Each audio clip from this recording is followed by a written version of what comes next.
তাণ্ডবের জের এখনো ফিকে হয়নি। বিভিন্ন স্তরে ভর্তি প্রক্রিয়া চললেও মঙ্গলবারে ভাঙচুরের পর রবীন্দ্র ভারতী বিশ্ববিদ্যালয় চত্বর বুধবারও ছিল শুনশান। এদিন বৈঠকে বসে বিশ্ববিদ্যালয় শৃঙ্খলা রক্ষা কমিটি। সেখানে অভিযুক্ত টিএমসিপির 5 ছাত্রের বহিষ্কারের সিদ্ধান্ত গৃহীত হয়। শনিবার বিশ্ববিদ্যালয়ের কর্মসমিতির বৈঠকে এই সিদ্ধান্তে চূড়ান্ত সিলমোহর পড়বে। আমরা ডিসিপ্লিন কমিটি মিটিং করেছি এবং ডিসিপ্লিন কমিটির রিপোর্টটা দেওয়া হবে এবং 3 দিন লাগে এক্সিকিউটিভ কাউন্সিলের মিটিং ডাকতে। এমার্জেন্সি মিটিংয়ের জন্য 3 দিন সময় দিতে হয়, কাজে এক্সিকিউটিভ কাউন্সিলের মিটিং 3 দিন তো সময় দিতে হবে। নির্দ্বিধায় রায় দিয়েছে যে শিক্ষাক্ষেত্রে এই ধরনের আমি বলবো অনিয়ম, ঔদ্ধত্য, অরাজকতা চলতে পারে না। এরই মধ্যে ছাত্র সংসদের সাধারণ সম্পাদক অভিযুক্ত আলিউর রহমানের বাড়ি থেকে বিশ্ববিদ্যালয়ের কম্পিউটার উদ্ধার হয়েছে বলে অভিযোগ। অন্যদিকে রবীন্দ্র ভারতী উপাচার্যের চাঞ্চল্যকর অভিযোগ, বিশ্ববিদ্যালয়ে বিভিন্ন কোর্সে ভর্তির ক্ষেত্রে টাকার লেনদেন হতো।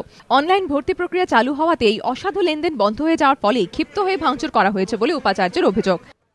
আসলে এরা এই সময়ে এই জায়গাটা থেকে একটু লুটে পুটে নেওয়ার জন্য এখানে ছিল এবং কালকে যে ধরনের ভায়োলেন্স এরা দেখিয়েছে সেটা আনপ্রেসিডেন্টেড। আমি এরকম দেখিনি যে লোহার রড নিয়ে আর উইকেট নিয়ে উন্মাদের মতো টেবিল ভাঙছে আর চেয়ার ভাঙছে এরকম, এবং মাত্র 4-5 জনই এটা করেছে। আমার ধারণা যা আসল ছাত্র তারা কিন্তু এটা করেনি।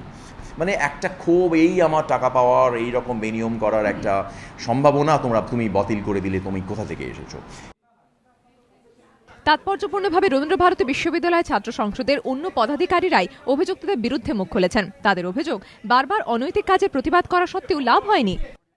মমতা বন্দ্যোপাধ্যায়ের নামকে কলঙ্কিত করতে চেয়েছিল, তার উপযুক্ত যেই দোষ করেছে উপযুক্ত দোষের শাস্তি পাবে।